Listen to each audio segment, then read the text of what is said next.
This is why you need to drive a Jeep.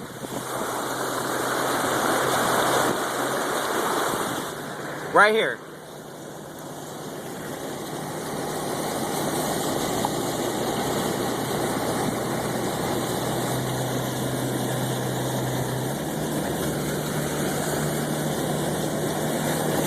Oh!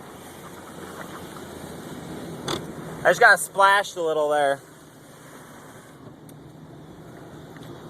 There's a Pontiac Grand Am behind me that is floating down the street right now. Pontiac Grand Am, nothing.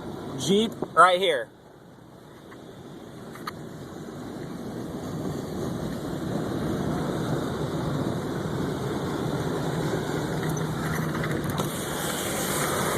You're in a Jeep, go for it. That's how we do it, all day, every day.